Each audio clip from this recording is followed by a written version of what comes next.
अस्सलामुअलैकुम नाज़रीन, programme ground zero के साथ मैं हूं मुदस्सर इकबाल।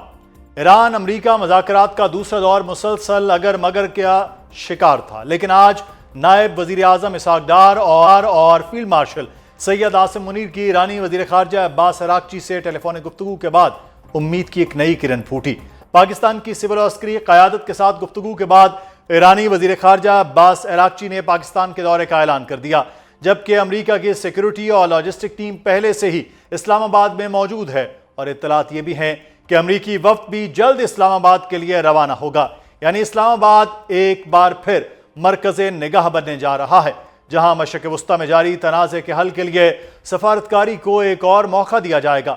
नाज़रीन, एक तरफ इस्लामाबाद में एक बार फिर मुज़ाकराती अमल को मौका फराहम किया जा रहा है, तो दूसरी जानिब ऐन उस वक्त आबनाए हुर्मुज़ के हवाले से अमरीकी वज़ीर जंग ने सख्त बयानात दिए हैं। उनका कहना है कि आबनाए हुर्मुज़ पर अमरीका का मुकम्मल कंट्रोल है और जब तक ज़रूरत होगी तब तक नाकाबंदी बरकरार रहेगी। अब देखना यह होगा कि क्या ईरान आबनाए हुर्मुज़ की नाकाबंदी के बावजूद मुज़ाकरात के दूसरे दौर में शामिल होगा या अमरीका को आबनाए हुर्मुज़ की नाकाबंदी से पीछे हटना पड़ेगा और मशरिक़ वस्ता में जारी कशीदगी का मुस्तकबिल क्या होने वाला है।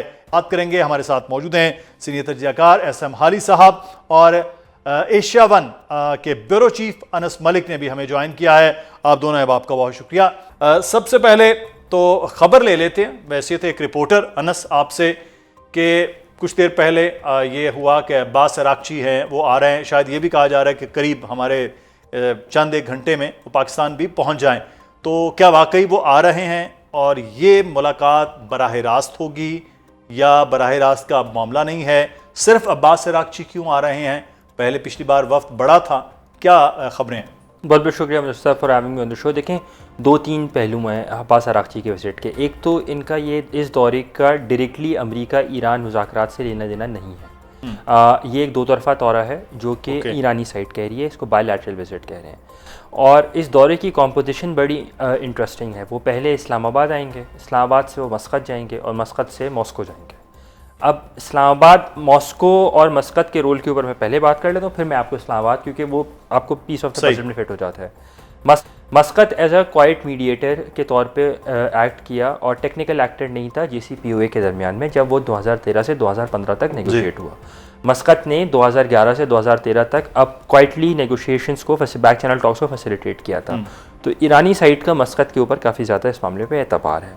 मस्कत Oman was also a guarantor कि जब रशिया में जब JCPOA साइन हुआ और हाईली एनरिच्ड यूरेनियम जो था, जिसको 98% मूव किया गया था ईरान से रशिया मूव किया गया था, तो मस्कत के ही एक गारंटियर के तौर पे उभरा था। तो ये दो दौरे तो आपको समझ में आ गया कि मॉस्को और मस्कत क्यों जाएंगे। कि मस्कत में अगर, क्योंकि हाईली एनरिच्ड यूरेनियम जो है एक बहुत बड़ा इशू था, 460 किलोग्राम जो अफसुदा यूरेनियम है, तो उसके ऊपर मेरे ख्याल से बातचीत होगी इस दौरे को लेके। ये दौरा जो है वो टॉक्स फॉर टॉक्स इसे कहते हैं ना, बातचीत करेंगे ताकि अमेरिका ईरान से तो बातचीत की जाए, किस तरह फिर आगे पैन आउट करे। इसलिए उनका एक छोटा वफ्द है, छोटा दौरा है, एक दिन का ही दौरा है, एक रात का एक शब का ही दौरा है, लेकिन इसका जो कंटेंट है, जो सब्सटेंस है, वो बहुत ज़्यादा इंपॉर्टेंट होगा। सही, तो इसका मतलब है कि ईरान अपने दोस्तों से अब जो है वो बातचीत कर रहा है, उसमें पाकिस्तान भी है, ओमान भी है और रशिया भी है। अच्छा हाली साहब, इस वक्त एक तरफ जंग बंदी का एक उसूल रख लिया ईरान ने कि नाकाबंदी खुलेगी तो मुज़ाकरात होंगे, और नाकाबंदी को ही सबसे बड़ी जीत अमेरिका मुसलसल करार दे रहा है। तो इसका मतलब है मुज़ाकरात अभी भी आपको लग रहा है तात्तुल है, या जिस तरह से अब ईरान ने मूव किया है कि अब्बास अराग़ची आ रहे हैं, अभी अनस बता रहे हैं कि मस्कत और रशिया भी जाएंगे, तो एक हौसला अफजा बात हो सकती है कि बातचीत आगे बढ़ जाए? देखिए, बात हौसला अफजा ज़रूर है, लेकिन चूँकि आपने मुझे बतौर दिफाई तजज़ियाकार अपने प्रोग्राम में शामिल किया है, तो मैं थोड़ा सा इसकी तरफ आपको इशारा कर दूं कि जो आबनाए हुर्मुज़ के ब्लॉकेड की बात हो रही है, नाकाबंदी की बात हो रही है, ईरान ने अमेरिका का ब्लफ कॉल कर लिया है, क्योंकि जो उन्होंने नाकाबंदी की हुई अमेरिका ने वो उस तरह से फ़आल नहीं है जैसे कि पीट हेग्सेट साहब क्लेम कर रहे थे। और जो चीज़ बहुत ज़रूरी समझने की है, मैं आपकी वसातत से आपके नाजरीन तक बताना चाहूँगा कि अमेरिका का जो मिसाइल निज़ाम का जो ज़ख़ीरा है, वो निस्फ से ज़्यादा जो है वो इस्तेमाल हो चुका है। और मैं एक दो आपको गिनवा देता हूँ। मसलन के पेट्रियट फ़ज़ाई दिफा का जो निज़ाम है वो निस्फ से ज़्यादा इस्तेमाल हो गए हैं। तकरीबन 2330 थे उनके पास जंग से पहले, और अब सिर्फ 1000 के करीब जो है वो बच गए हैं उनके पास। थर्ड जो इंटरसेप्टर्स हैं, बहुत जिनका नाम लिया जाता था, वो उनके पास 360 थे, और तकरीबन 290 खर्च हो चुके हैं, सिर्फ 70 के करीब रह गए हैं। अच्छा। टोमाहाक क्रूज मिसाइल्स 3100 थे, वो भी जो है 1000 से ज़्यादा खर्च हो चुके हैं। और GSSM जो है तवील फासले के मिसाइल, वो उनके पास 4400 थे, वो भी 1000 के करीब खर्च हो चुके हैं। और PRSM जो प्रिसिजन स्ट्राइक के मिसाइल हैं, वो भी 90 खर्च हो चुके हैं। तो यानी कि to cut it short, America ने जो है ना, और रादर डोनाल्ड ट्रंप साहब ने कैलकुलेशन अच्छी नहीं की। गुज़श्ता मैं आपको थोड़ा सा पीछे ले जाऊंगा, 2003 के बाद से, जबकि ख़ास तौर पे इन्होंने इराक़ के ऊपर हमला किया था, तो उसके बाद से सारा बजट जो है वो खर्च हो रहा था F-35 को डेवलप करने के लिए। और पेंटागन चीखता रहा कि हमें मज़ीद जो है असलहे की ज़रूरत है, तो लेकिन सारा फंड उस तरफ चला गया। आपको मालूम होना चाहिए कि जो कोबरा अटैक हेलीकॉप्टर, जिनको के वो बहुत ज़्यादा डिपेंड करते हैं, उनको ग्राउंड करना पड़ गया था क्योंकि उनके इंजन नहीं थे। तो इसी तरह पेंटागन ने जो है माली साल 2026 के लिए 961.6 अरब डॉलर्स का दफाई बजट तलब किया है, जो कि अमरीकी तारीख का सबसे बड़ा दफाई बजट है। और इस बजट में वो कहते हैं कि हमने चीन को बहरुल काहिल में रोकना है, दफाई सनत को मजबूत करना है, लेकिन हकीकत यह है कि अमेरिका की हालत इस वक्त बहुत अबतर है। और मैं नहीं समझता, लेकिन आली साहब वो तो आज भी जो वज़ीर जंग हैं वो, और उससे पहले ट्रंप, वो कह रहे हैं कि उन्होंने तो जो अहदाफ हासिल करने थे वो कर चुके हैं। वो कह रहे हैं नेवी तबाह कर दिया है, फ़ज़ाइया तबाह कर दिया है, मुकम्मल। वो कह रहे हैं कि ईरान की हर चीज़ जो है वो तबाह कर चुके। वो तो ये दावा कर रहे हैं, अगर अब उनके पास चंद मिसाइल या इंटरसेप्टर्स जो हैं वो ख़त्म ही हो रहे हैं, तो उनके बकौल वो तो हर चीज़ हासिल कर चुके। उसकी वजह ये है कि वो जिसको कहते हैं बड़क मारने के, जो है ना मौला जट टाइप बड़क वो मारते हैं, लेकिन हकीकत इससे बहुत जो है ना मुख्तलिफ है। और हकीकत यही है जो मैंने आपको बता दी। उसके अलावा दो और चीज़ें बहुत ज़रूरी सामने रखनी चाहिए, जिसकी वजह से अमेरिका मजबूर है कि वो अमन की तरफ दौड़ रहा है। पहला तो जाहिर है, सब लोग आपके और दोस्त भी बता चुके हैं आपको, कि चीन का जो दौरा है, जो कि मार्च में मौखर किया गया था और अब 14 और 15 मई को होने वाला है, वो बहुत अहम है अमेरिका के लिए, दो तीन वजूहात से। एक तो जाहिर है बाकी जो चीज़ें हैं, जो कि टैरिफ्स वगैरह पे बात होनी है। ये जो अभी मैं मिसाइल्स की बात कर रहा था, मिसाइल्स के लिए जो बहुत ज़रूरी चीज़ है वो रेयर अर्थ मटेरियल है और परमानेंट मैग्नेट्स हैं, जिनकी जो सप्लाई है वो उसके ऊपर स्टॉक पाइल 90% चाइना के पास है। और अमेरिका जो है और उनके जो डिफेंस कॉन्ट्रैक्टर्स हैं वो कहते हैं हम तो बनाने को तैयार हैं, लेकिन एक तो 12 से 13 साल लगेंगे, और दूसरे ये कि हमें ये रेयर अर्थ मटेरियल और आप परमानेंट मैग्नेट और जो दूसरी चीज़ें हैं ये मंगवा दें। और उसके अलावा ये कि ये अगर चीन वो नहीं जाते हैं और चीन से ये मिन्नतें नहीं करते हैं तो वो आगे नहीं बढ़ सकेंगे। दूसरी चीज़ मैं जिसकी तरफ इशारा करना चाहता हूँ कि 4 जुलाई 2026 250th एनिवर्सरी है अमेरिका के इंडिपेंडेंस की, और अगर जंग जारी रहती है तो दुनिया क्या अमेरिकी अवाम पूछेंगे कि हम हालत जंग में हैं, हम जश्न कैसे मना रहे हैं। और उनकी अपनी जो पॉपुलैरिटी है वो आपके सामने फिगर्स हैं, तो इस सब के सामने रखते हुए वो जंग नहीं जारी रख सकते हैं। अमेरिका की मैं बात कर। बिल्कुल ठीक है। अच्छा अनस, अमेरिका से कौन आ रहा है, और अमेरिका से क्या दोबारा से वाइस प्रेसिडेंट आ रहे हैं या वफ्त वहाँ भी चेंज होगा? और जब वो आ रहे हैं तो ईरानी जो हैं वो पहले वफ्त चला जाएगा, तो ये कोई बायलैटरल उनका या ट्रायलैटरल जिस तरह से पिछली दफ़ा हुआ है वो बातचीत कोई ही नहीं होगी? मेरी जो अंडरस्टैंडिंग है उसमें यह है कि अभी क्योंकि ये ईरानी साइड ट्रायलैटरल टॉक्स के लिए या डायरेक्ट अमेरिका ईरान मुज़ाकरात के लिए, बराह रास्त मुज़ाकरात के लिए नहीं आ रही, तो अमेरिकी साइड भी यही चाहेगी कि वो अपना एक लोअर लेवल डेलीगेशन भेजे ताकि मामलात समझ सकें। देखें, जो विंडो ऑफ नेगोशिएशन है, मुज़ाकरात की जो विंडो है, वो अभी से लेके जब तक अमरीकियों की एडवांस टीम और सपोर्ट स्टाफ और सिक्योरिटी टीम इस्लामाबाद में मौजूद है तब तक है। अगर वो यहाँ से चली जाती है तो ये ख़ित्ते के लिए, ख़ासतौर पे ईरान के लिए और ख़ित्ते के लिए वो फ़ायदेमंद साबित नहीं हो सकता है। तो मेरी अंडरस्टैंडिंग ये है कि जैरेड कुशनर और स्टीव विटकॉफ, क्योंकि ये दो इंडिविजुअल्स पहले भी ईरानी साइड से जो है वो नेगोशिएट करते रहे हैं। पिछले साल मस्कत में नेगोशिएशन चल रहे थे, इस साल जिनीवा में नेगोशिएशन चल रहे थे, तो वो दोनों आ सकते हैं। वो भी पाकिस्तानी साइड से टॉक्स फॉर टॉक्स करेंगे, बातचीत के लिए बातचीत करेंगे। और उसके बाद फिर जो दूसरा हिस्सा है वो फिर स्ट्रक्चर्ड बातचीत का, जिसमें शायद JD वैंस और बाकर खलीबाफ जो हैं उनके उसमें तो ये जो अभी इब्तदा हो रही है कि चलें पाकिस्तान से बात कर रहे हैं या जो लोअर साइड, दोनों साइड से आ रहे हैं, ये एक गैप आ गया तकरीबन को 2 हफ्ते से, 2 हफ्ते का गैप आ गया। तो ये दोबारा से आप समझते हैं कि ऐसा ही कोई गैप होगा या फिर बातचीत आगे बढ़ सकती है आज के ईरानियन मूव के बाद? मेरे ख्याल से आज की जो ईरानियन मूव होगी बड़ी डिसाइसिव होगी। जो भी message Syed Abbas Araghchi convey करेंगे और जो भी यहाँ पे एग्री होगा वो इन टॉक्स का फ्यूचर डिसाइड करेगा। एक के आया कि ये टॉक्स होंगी भी कि नहीं होंगी, और अगर होंगी तो कहाँ होंगी, क्या वो इस्लामाबाद में होंगी कि कहीं और होंगी? कहीं और होंगी तो क्या दोनों फरीक़ैन का उसके ऊपर, उस जगह के ऊपर या उस फरीक के ऊपर एतमाद होगा? अभी तो हमने देखा कि ये जो बातचीत, जो ट्रायलैटरल बातचीत 11 और 12 अप्रैल को हुई, इसके तो पाकिस्तान जामिन था। और इस समय जामिन है कि दोनों साइड्स ने ये बात कही कि अगर पाकिस्तान का रूम में मौजूद होगा तो ही बातचीत का सिलसिला आगे बढ़ा जा सकता है।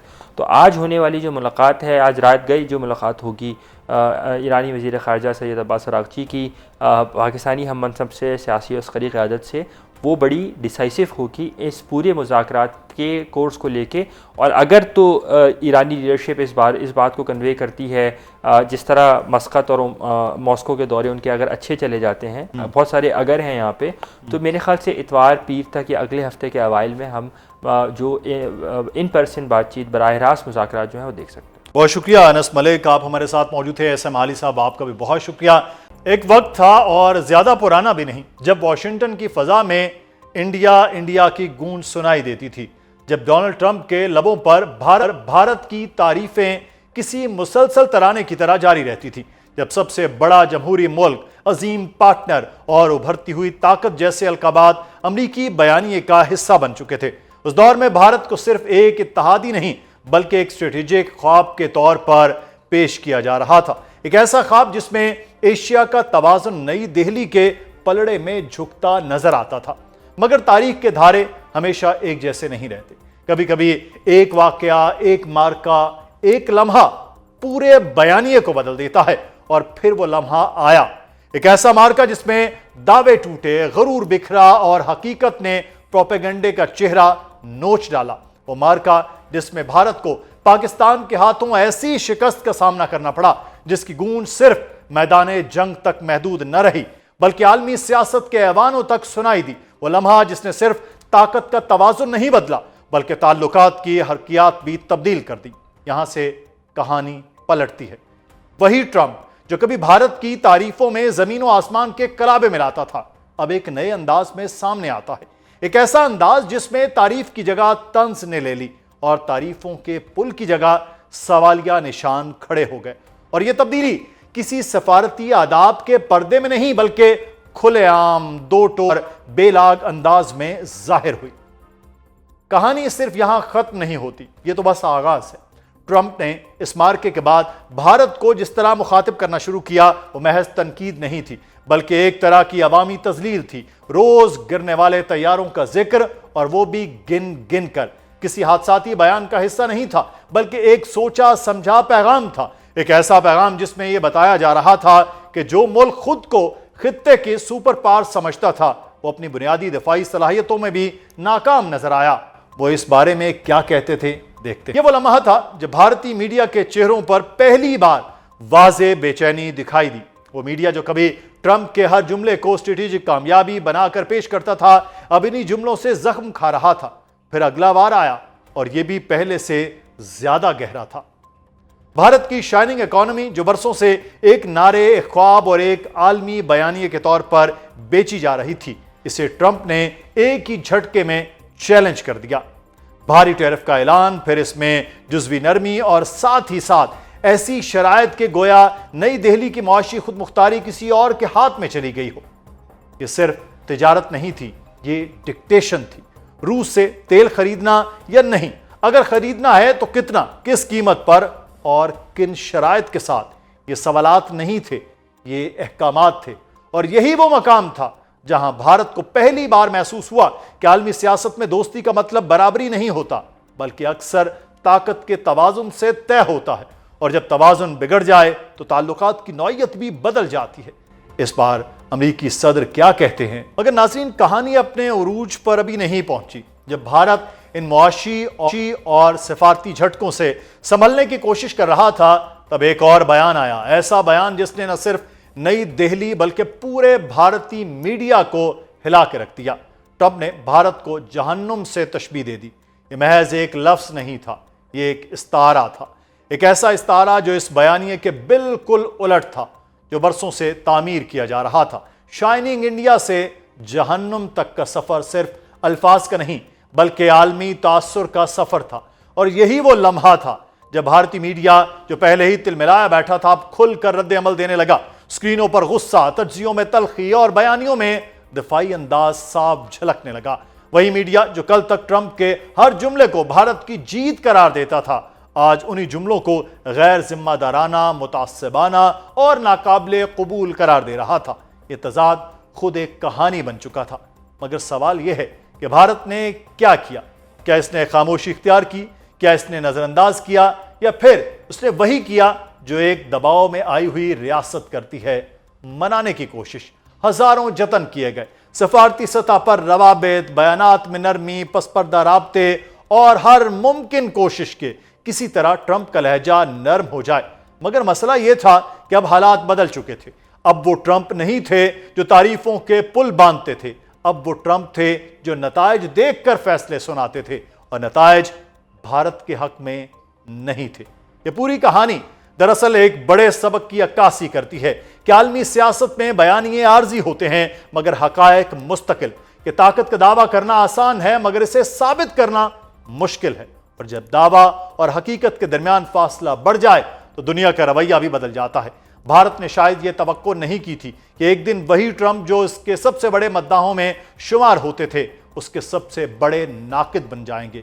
मगर यही सियासत है ना। यहां दोस्तियां मुस्तकिल नहीं होती, मफादात होते हैं। यहां तारीफें अब्दी नहीं होती, हालात होते हैं। और जब हालात बदलते हैं तो बयानिए भी बदल जाते हैं, ताल्लुकात भी और अल्फाज भी। और आज की कहानी यही है कि भारत के हजारों जतन और ट्रंप का एक ही जवाब, मैं मानने वाला नहीं हूं। पहलगाम वाकया भारत की पाकिस्तान मुखालिफ साजिश। एक साल गुजर चुका, लेकिन भारत कोई सबूत फराहम न कर सका, बल्कि भारत की पाकिस्तान मुखालिफ साजिश भारत के ही खिलाफ साबित हुई। आज से एक साल कबल यानी 24 अप्रैल 2025 को भारतीय काबीना की सलामती कमेटी के फैसलों के बाद भारतीय अफवाज ने मकबूजा जम्मू कश्मीर में मासूम आवाम के खिलाफ तशद्दुद में इजाफा कर दिया। लाइन ऑफ कंट्रोल पर सीज फायर की खिलाफ वर्जी की और भारतीय फजाइया ने अक्रमण नामी मशकें मुनक्किद की। भारतीय वजीर आजम ने बिहार में अपनी तकरीर के दौरान पाकिस्तान को इंतकाम की धमकी दी। 24 अप्रैल 2025 को अपनी कौमी सलामती कमेटी के इजलास में पाकिस्तान ने जवाबी रद्द अमल देते हुए मुआहिदा शिमला की मुअत्तली, सफारती ताल्लुकात महदूद करने, अपनी फ़ज़ाई हुदूद और ज़मीनी सरहद की बंदिश, भारत के साथ तिजारत की मुअत्तली और सिख यात्रियों के अलावा वीज़ों की मनसूखी का इंदिया दिया। 24 अप्रैल को किए गए फैसलों के नतीजे में 9 और 10 मई को पाकिस्तान ने भारत को बदतरीन शिकस्त दी, जिसके बाद पाकिस्तान को तन्हाई के शिकार करने के ख्वाब देखने वाला भारत अब खुद तन्हाई का शिकार हो चुका है। बुखलाहट का शिकार भारत पाकिस्तान में दहशतगर्दों की पुष्टपनाही कर रहा है, तो वहां भी सिक्योरिटी फोर्सेस से उसे सख्त रद्द अमल का सामना है।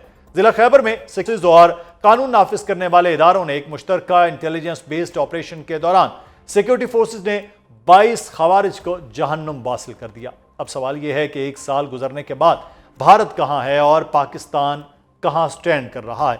इस सब पर बात करेंगे। हमारे साथ मौजूद हैं सीनियर दिफाई तजज़ियाकार मेजर जनरल रिटायर्ड रज़ा मोहम्मद साहब। बहुत शुक्रिया जनरल साहब आपके वक्त का।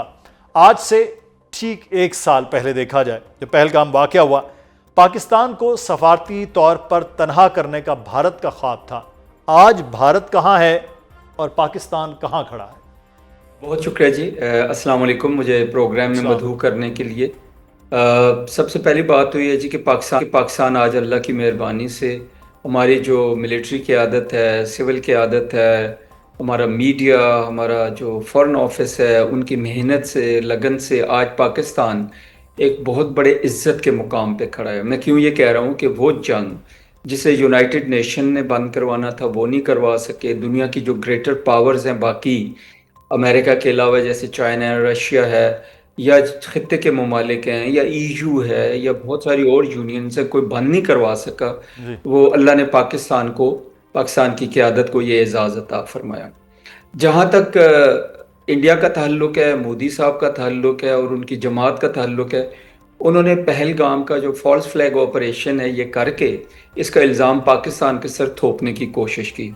अल्हम्दुलिल्लाह उनका जो ब्लफ है it was called by Pakistan ने कहा जी अच्छा जॉइंट इंक्वायरी कर लेते हैं, पता चल जाएगा कि ये कहाँ से लोग आए, कैसे उन्होंने इन बेगुनाह शहरियों को मारा और पाकिस्तान पे इल्ज़ाम इसका आता है कि नहीं आता। तो इंडिया उससे बैकअप कर गया और उसके बाद आपको पता ही है कि उन्होंने बहुत ही ज़्यादा हाइप क्रिएट करने की कोशिश की, पूरी दुनिया में शोर मचाया, जी हाँ। लेकिन कोई भी दुनिया में ऐसा नहीं था मुल्क के जो पाकिस्तान को मोरद इल्ज़ाम ठहराता।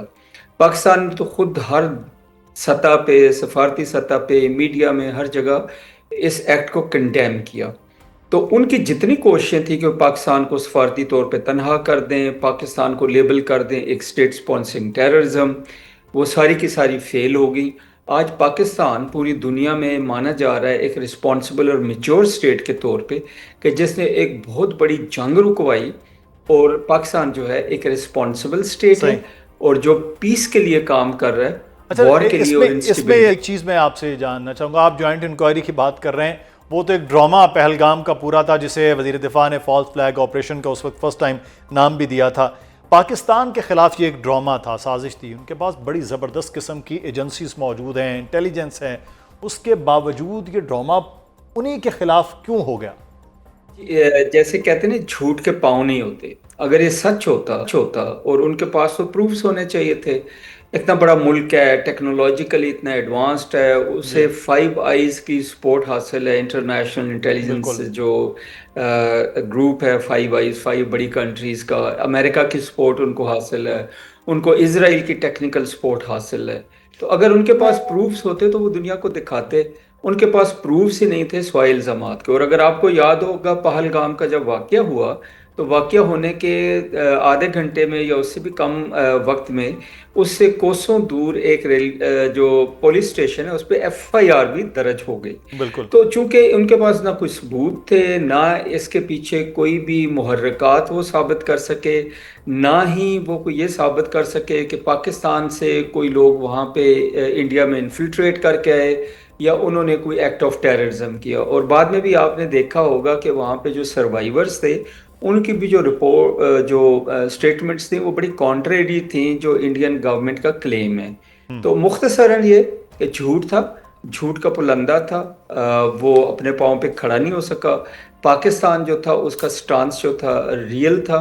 और अगर आपको याद हो तो इंडिया तो वो कंट्री है जो इंटरनेशनल टेररिज्म में मुलव्वस है और जी हाँ। साबित शुदा है।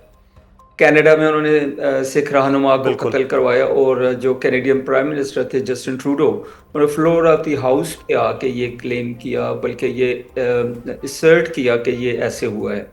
इस तरह उन्होंने USA में ट्राई किया, UK में ट्राई किया। पाकिस्तान में जो टेररिज्म है उसका अजीत डोभाल साहब ओपनली कन्फेस भी कर चुके हैं, हमारे पास सारे सबूत हैं। तो बिल्कुल। टेररिज्म में तो लेकिन एक चीज़ मैं यहाँ पर जन साहब आपसे जानना चाहूँगा कि पाकिस्तान ने जवाब दिया, भारत का वो ड्रामा था। लेकिन पाकिस्तान में आज ही के दिन, मैं एक साल पहले को याद कर रहा हूँ कि उस वक्त इजलास हुआ, इजलास के बाद हुकूमत पाकिस्तान ने सफारती सतह पर, फिर अस्करी क़यादत ने दिफाई अंदाज में जो जवाब दिया, उसमें एक साल गुजरने के बाद पाकिस्तान का वो जो एक जवाब था वो कितना मैच्योर था, वो कितना आम था? पाकिस्तान ने सबसे पहली बात यह जी कि कोई भी इल्ज़ामात नहीं लगाए। पाकिस्तान ने बड़े ठोस शवाहिद और बड़े लॉजिकल आर्गुमेंट्स और बड़े डिप्लोमेटिक मैनर में, एक मैच्योर मैनर में अपने केस को दुनिया के सामने रखा।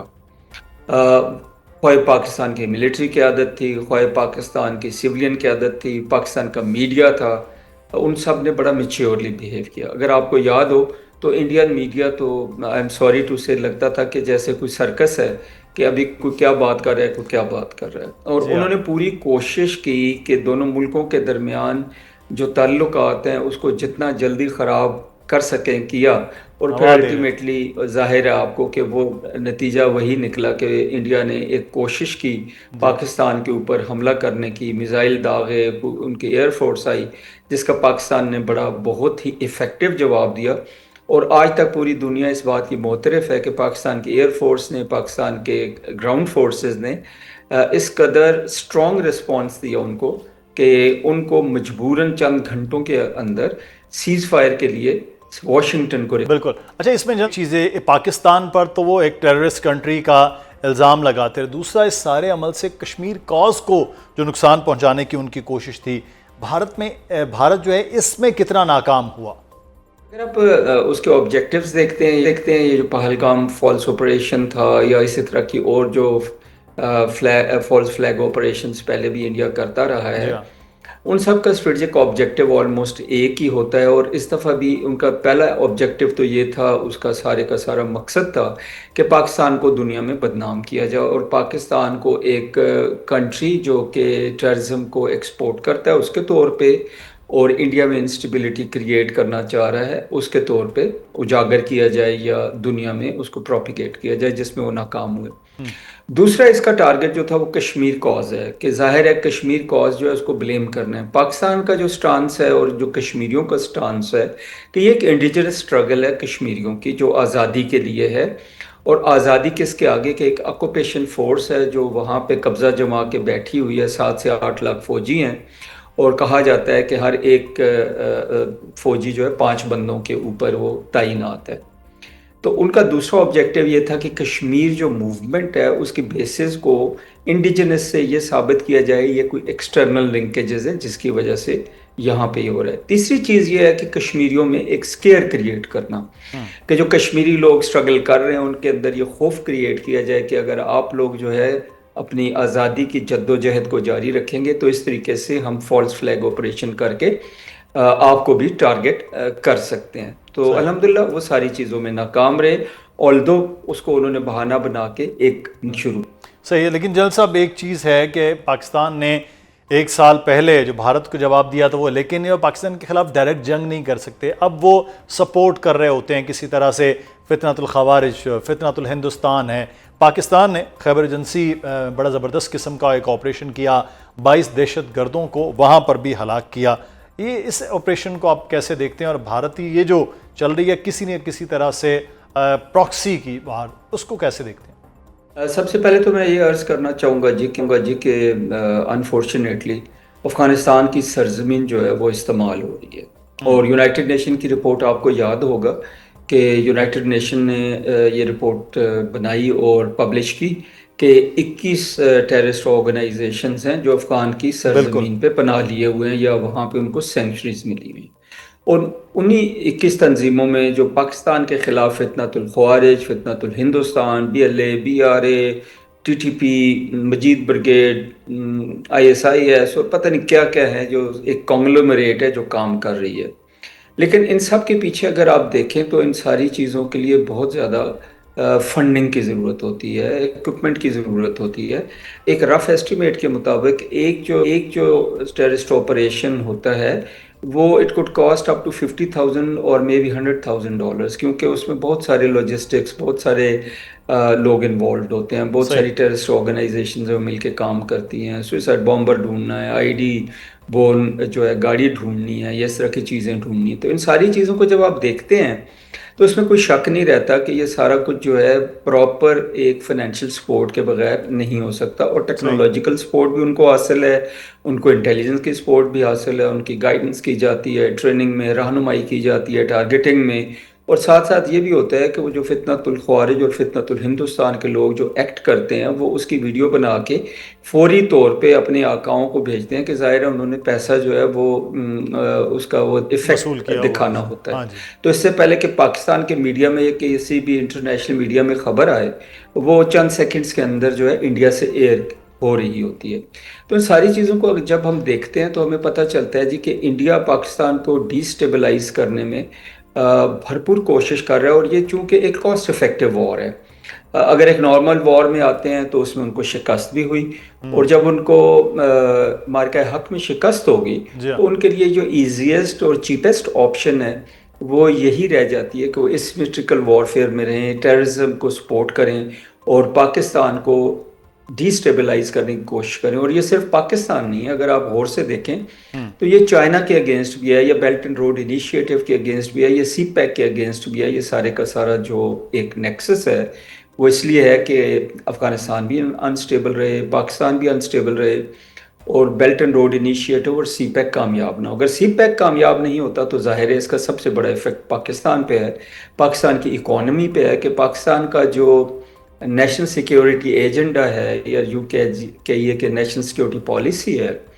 उसमें तो हमने शिफ्ट होना है जो इकोनॉमिक्स की तरफ, और हमने अपना खर्चा जो था वॉर की तरफ से कम करके इकोनॉमी को बेहतर करके ह्यूमन सिक्योरिटी की तरफ आना था। पाकिस्तान तो इन एफर्ट्स में था, और इन सारी एफर्ट्स को स्कटल करने में सबसे जो मेजर रोल है वो इंडिया का है थ्रू अफगानिस्तान। इसमें अफगानिस्तान उनको सपोर्ट कर रहा है, सेंचुरीज दे रहा है, और बहुत हद तक कई जगहों पे ये भी लेकिन ये जनरल साहब उसके बावजूद पाकिस्तान जो है लिबर्टी के लिए कुर्बानियां भी दे रहा है, मुसलसल ऑपरेशन भी इन लोगों के खिलाफ हो रहे हैं, और पाकिस्तान मुसलसल कामयाबी भी समेट रहा है, और आगे भी ये कोशिशें इसी तरह से जारी सारी रहेंगी। जनरल साहब बहुत शुक्रिया, आप हमारे साथ मौजूद थे, जनरल रज़ा मोहम्मद, और प्रोग्राम से मुदस्सर इकबाल को इस उम्मीद, इस दुआ और इस तवक्को के साथ इजाज़त दीजिए कि पाकिस्तान और पाकिस्तानियों के लिए हर दिन और हर रात तरक्की का हो। अल्लाह हाफ़िज़।